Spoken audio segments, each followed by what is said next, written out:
Cylinder ಅಭಾವದಿಂದ hotel ಮಾಲೀಕರಿಗೆ ತುಂಬಾನೇ ಒಂದು ರೀತಿ ಸಮಸ್ಯೆ ಉಂಟಾಗಿರುವಂತದ್ದು. ಜೊತೆಗೆ ನಿಮ್ಮ ಮನೆ ಊಟ ಚಂದ್ರು ಅವರಿಗೂ ಕೂಡ ಈ ಒಂದು ಗ್ಯಾಸ್ ಸಿಲಿಂಡರ್ ಅಭಾವದಿಂದ ಸಾಕಷ್ಟು ಬಿಸಿ ತಟ್ಟಿದೆ ಅಂತಾನೆ ಹೇಳ್ಬೋದು. ಯಾಕಂದ್ರೆ ಇದು ಸೆಲೆಬ್ರಿಟಿಗಳ ನೆಚ್ಚಿನ ಫೇವರೇಟ್ ಹೋಟೆಲ್.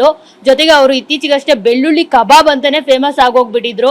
ಬೆಳ್ಳುಳ್ಳಿ ಕಬಾಬ್ ಹುಡುಕೊಂಡೆ ಅವ್ರ ಹೋಟೆಲ್ಗೆ ಸಾಕಷ್ಟು ಜನ ಬರ್ತಾ ಇದ್ರು. ಆದ್ರೆ ಈಗ ಅವ್ರ ಹೋಟೆಲ್ ನಲ್ಲಿ ಬೆಳ್ಳುಳ್ಳಿ ಕಬಾಬೇ ಇಲ್ಲ ಅನ್ನೋ ತರ ಆಗೋಗ್ಬಿಟ್ಟಿದೆ ಗ್ಯಾಸ್ ಸಿಲಿಂಡರ್ ಅಭಾವದಿಂದ. ಸೊ ಚಂದ್ರು ಅವರು ನಮ್ ಜೊತೆ ಇದ್ದಾರೆ, ಅವ್ರನ್ನ ಮಾತನಾಡ್ಸೋಣ ಏನ್ ಹೇಳ್ತಾರೆ ಅಂತ.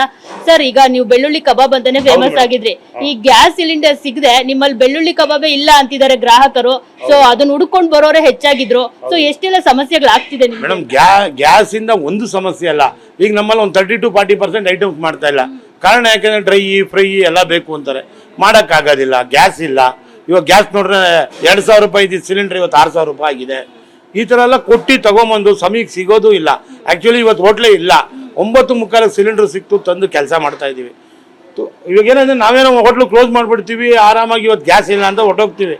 100 ಜನ ಊಟಕ್ಕೆ ಬರ್ತಾರಲ್ಲ, ಅವ್ರು ಬಂದಾಗ ಅವ್ರು ಬೇಜಾರು ಮಾಡ್ಕೊಂಡು ಹೋಗೋದು ನಮಗೆ ಬೇಜಾರಾಗುತ್ತೆ. ಆ ಉದ್ದೇಶಕ್ಕೋಸ್ಕರ ಹೋಟ್ಲು ಮಾಡ್ತಾ ಇದೀವಿ. ಬಿಟ್ರೆ ತೊಂದರೆ ಆಗಿದೆ. ಇವತ್ತು ವಾರ ಆಗ್ತಾ ಇದೆ, ಅಲ್ಲಿಂದ ಸಿಲಿಂಡರ್ಗಳು ಬರ್ತಾ ಇಲ್ಲ, ಪ್ರತಿಯೊಂದು ಎಲ್ಲ ಬೆಲೆನೂ ಗಗನಕ್ಕೇರಿದೆ. ಒಂದೇ ಅಂತಲ್ಲ, ಇವತ್ತು ನಮಗೊಂದು ಚಕ್ಕೆ ಆಗಲಿ, ಲವಂಗ ಆಗಲಿ, ಎಣ್ಣೆ ಆಗಲಿ, ಪ್ರತಿಯೊಂದು ಕಾಸ್ಟ್ಲಿ ಆಗಿದೆ. ಇದ್ರ ಜೊತೆಗೆ ನೋಡಿದ್ರೆ ಕೆಲಸ ಮಾಡೋಕ್ಕೆ ಗ್ಯಾಸೇ ಇಲ್ಲ ಅಂದರೆ ಮನೇಲಿ ಅಡುಗೆ ಮಾಡೋಕ್ಕಾಗೋದೇ ಇಲ್ಲ. ಅಡುಗೆ ಮಾಡ್ಬೇಕಾದ್ರೆ ಬೆಂಕಿ ಇರಲೇಬೇಕು, ಬೆಂಕಿ ಇಲ್ಲ ಅಂದ್ರೆ ಗ್ಯಾಸ್ ಇಲ್ಲ.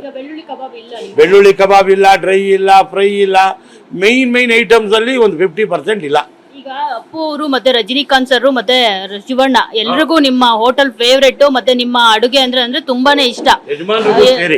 ಇವಾಗ ಅವರೆಲ್ಲ ಈಗ ನೆಚ್ಚಿನ ಸ್ಟಾರ್ಸ್ ಬಂದ್ರೆ, ಇಲ್ಲೇನಾದ್ರು ಸೆಲೆಬ್ರಿಟಿಗಳು ಬಂದ್ರೆ ಏನ್ ಪರಿಸ್ಥಿತಿ ಅಂತ ಸರ್ ನಿಜವಾಗ್ಲೂ ತೊಂದರೆ ಆಗತ್ತಲ್ಲ ಮೇಡಮ್. ಈಗ ಎಲ್ಲರಿಗೂ ಆದಂಗೆ ಅವ್ರಿಗೂ ಆಗತ್ತೆ. ಅವರು ಅರ್ಥಕೊಂಡಿರ್ತಾರೆ, ಇದರಿಂದ ಕಾರಣಾಂತರಗಳಿಂದ ಐಟಮ್ಗಳು ಇರೋದಿಲ್ಲ ಅಂತ. ಇವಾಗಲೂ ಯಾರೋ ಒಬ್ಬರು ಕ್ಯಾಟ್ರಿಂಗ್ ಇಂದ ಫೋನ್ ಮಾಡಿದ್ರು, ಸರ್ ಎಲ್ಲ ಟೇಸ್ಟ್ ಮಾಡ್ಬೇಕು ಬನ್ನಿ. ಇಲ್ಲ ಮೇಡಮ್, ದಯವಿಟ್ಟು ಬರಕ್ಕೆ ಹೋಗ್ಬೇಡಿ, ಅರ್ಧ ಐಟಮ್ಸ್ ಇದೆ, ನೀವು ಅದರಿಂದ ಹಬ್ಬ ಮುಗಿದ್ಮೇಲೆ ಏನೋ ಗ್ಯಾಸ್ ಸಿಗುತ್ತೆ ಅಂತ ಹೇಳಿದಾಗ ಬನ್ನಿ ಅಂತ. ಕ್ಯಾಟ್ರಿಂಗ್ಗಳು ಅದು ಇದು ಕಮಿಟ್ ಆದಾಗ ನಾವು ಗ್ಯಾಸ್, ಆಮೇಲೆ ಕ್ಯಾಟ್ರಿಂಗ್ ಕಮಿಟ್ ಆಗ್ಬಿಟ್ರೆ ಗ್ಯಾಸ್ ಇಲ್ಲ ಅಂದ್ರೆ ಅಡುಗೆ ಮಾಡೋಕ್ಕೆ ಆಗೋದಿಲ್ಲ. ಸೌದೆ ಒಲೆ ಅಡುಗೆ ಮಾಡಬೇಕು. ಈಗ ಸೌದೆ 100 ರೂಪಾಯಿ ಇದೆ ಜಾಗದಲ್ಲಿ 500 ರೂಪಾಯಿ ಆಗ್ಬಿಟ್ಟಿದೆ ಮಣ. ಈಗ ನಾಡೋದು ಬರ್ತಾ ಇದೆ ಬಾಸ್ದು, ಅಲ್ಲಿ ಅಡುಗೆ ಮಾಡೋಣ, ಗ್ಯಾಸ್ ಇಲ್ಲ, ಸೌದೆ ಒಲೆಯಲ್ಲಿ ಹಾಕಿದ್ರೆ ಅಲ್ಲಿ ಎನ್ವೈರ್ಮೆಂಟ್ ಎಲ್ಲ ಹಾಳಾಗುತ್ತೆ. ಅದೆಲ್ಲ ಭಾಳ ಬೇಜಾರಾಗ್ತಿದೆ. ಏನು ಮಾಡೋದು? ಬರ್ತಡೇ ದಿನಕ್ಕೆ ಬಿರಿಯಾನಿ ಎಲ್ಲ ಕೊಡಬೇಕಾಗಿತ್ತು. ನೋಡ್ತೀನಿ, ಗ್ಯಾಸ್ ಏನೆಲ್ಲ ಸಿಕ್ಕಿದ್ರೆ ಗ್ಯಾರಂಟಿ ಮಾಡ್ತೀನಿ. ನಮ್ಮ ಅಭಿಮಾನಿ ದೇವರುಗಳು, ನಮ್ಮ ಬಾಸು ಮಾಡಲೇಬೇಕು, ಏನೋ ಶ್ರಮ ಪಡೋಣ ಅಂತೇಳಿ ಏನೇನೋ ಟ್ರೈ ಮಾಡ್ತಾ ಇದ್ದೀನಿ. ಅಲ್ಲಿಗೂ ಒಂದು 5-6 ಸಿಲಿಂಡರ್ ಬೇಕಾಗುತ್ತೆ.